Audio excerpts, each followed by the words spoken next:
जय श्री श्याम दोस्तों। इस कथा को पूरा सुने तभी आपको समझ आएगा कि कौन है श्याम और क्यों इनको हारे का सहारा कहती है दुनिया। पांडवों में भीम भीम के पुत्र हुए घटोत्कच और घटोत्कच के पुत्र हुए महाबली बर्बरिक। बाल घुंघराले थे इसलिए नाम पड़ा बर्बरिक। जन्म लेते ही 14 वर्ष की आयु ग्रहण की और जैसे डॉक्टर का बच्चा डॉक्टर बनने की सोचता है, इंजीनियर का इंजीनियर बनने की। क्षत्रिय परिवार से थे, कुछ शक्ति प्राप्त करने की सोची। माता अहलावती के लाल हैं। ये माँ के पास गए और बोले, माँ मैं कुछ शक्ति प्राप्त करना चाहता हूँ। माँ ने कहा, माँ दुर्गा भगवान भोलेनाथ की तपस्या करो। माँ दुर्गा से इनको 3 बाण प्राप्त हुए जिसे तीनों लोगों को जीता जा सकता था। जब आदमी के पास धन आता है तो खर्च करने का मन होता है और जब शक्ति आती है तो इस्तेमाल करने का। माँ के पास गए और कहा, माँ मैं भी इस युद्ध में भाग लेना चाहता हूँ। माँ ने सोचा, कन्हैया की नारायणी सेना कौरवों के साथ है, पांडव कमजोर होंगे। वचन ले लिया, जा बेटा, लेकिन जाने से पहले 2 वचन देकर जा। जो युद्ध में हारेगा तू उसका सहारा बनेगा, और दूसरा वचन, रास्ते में जो भी तुझसे कुछ मांगेगा तू इनकार नहीं करेगा। चल पड़े बर्बरिक नीले घोड़े पे। चारों दिशाएं हिल पड़ी।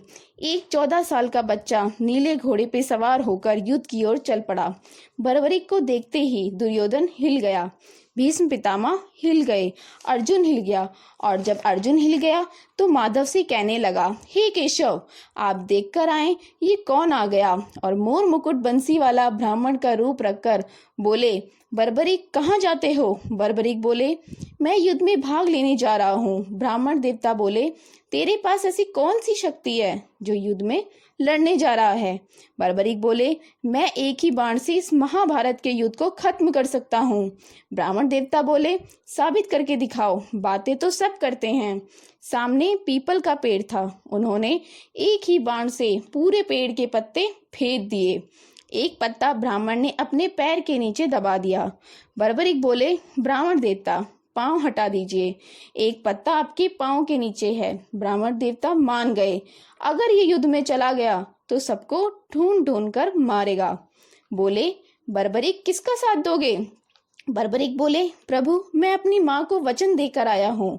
ब्राह्मण बोले, बर्बरिक ये कैसा वचन दे दिया, हारे का सहारा। अगर कौरव हारने लग जाएंगे तो तू कौरवों के साथ हो जाएगा, और अगर पांडव हारने लग गए तो तू पांडवों के साथ। ऐसे तो युद्ध का निर्णय नहीं हो पाएगा।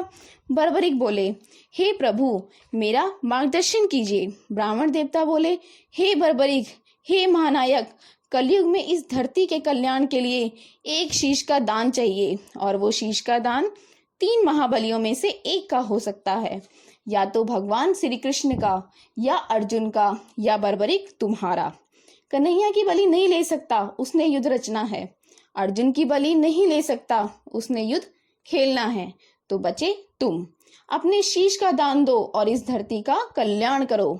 बर्बरिक ने कहा, निकाली तलवार और बोले, प्रभु ये अलावती मोरवी नंदन आपको वचन देता है, शीश दान में दिया जाएगा। मगर आप कौन है। कोई साधारण ब्राह्मण शीश का दान नहीं मांग सकता। फिर कन्हैया ने अपना विराट रूप दिखाया और झोली फैलाकर मांगा शीश का दान। बर्बरिक ने अपना शीश काट दिया। एक 14 साल के बच्चे ने शीश उतार के दे दिया और बोले, प्रभु योद्धा हूँ, युद्ध लड़ने आया था, लड़ नहीं पाया, युद्ध देखना चाहता हूँ। श्री कृष्ण ने उस शीश को अमृत पिलाया और सोलन के पास प्रचुर पर्वत पर रख दिया। उस पर वो शीश रखा गया। आखिर में जब महाभारत का युद्ध खत्म हुआ, पांडवों में एक बोला, युद्ध मैंने जिताया है, एक बोला, युद्ध मैंने जिताया है। फिर वो श्री कृष्ण भगवान के पास गए और बोले, हे गिरधारी आप बताओ, हम 5 में से युद्ध किसने जिताया। श्री कृष्ण बोले, मैं तो रथ चला रहा था, मुझे क्या पता किसने जिताया। फिर श्री कृष्ण बोले, चलो उस शीश के पास, जो बताएगा युद्ध किसने जिताया। फिर वो बोले, हे बर्बरिक युद्ध किसने जिताया, आप बताओ। बर्बरिक के शीश से आवाज आई, तुम जो अभिमान करते हो किसका करते हो। मुझे पूरे युद्ध में भगवान श्री कृष्ण का सुदर्शन चक्र चलते हुए दिखाई दिया। युद्ध में मारने वाला भी कन्हैया था, मरने वाला भी कन्हैया था। तुम्हारी जीत इसलिए हुई क्योंकि तुम्हारे साथ ये मोर मुकुट वाला था। भगवान श्री कृष्ण को ये बात इतनी पसंद आई, वरदान दे दिया, हे बर्बरिक, जिस शीश को मैंने अमृत पिलाया है, ये शीश तुम्हारा अमर हो चुका है। कलयुग प्रारंभ होते ही मेरी 16 की 16 कलाएं इस शीश में विराजित हो जाएंगी। और जाओ, तुम्हें मैं अपना श्याम नाम देता हूँ। कलयुग में कोई श्याम पुकारेगा तो उसकी मदद तुम करोगे, और जो वचन तुमने अपनी माँ को दिया है, हर एक का सहारा बनोगे। जो भी हार के तेरे दरबार में आएगा, उसे दुनिया में दोबारा कोई हरा नहीं पाएगा। और दूसरा वचन, जो भी कुछ मांगेगा तो इनकार नहीं करेगा। जो तेरे दरबार में ये कथा सुनकर जो पहली बार कुछ भी मांगेगा, सच्चे दिल से, अगर उसकी नीयत सही होगी तो उसको तेरे दरबार से जरूर मिलेगा। अगर आपको ये कथा अच्छी लगी हो तो इस कथा को अपने दोस्तों के साथ शेयर करें और हमारे चैनल को सब्सक्राइब करना ना भूलें। हम ऐसी सच्ची घटनाएं, कहानियां अपने चैनल पे लाते रहते हैं। धन्यवाद। जय श्री श्याम। दोस्तों, इस कथा को पूरा सुने, तभी आपको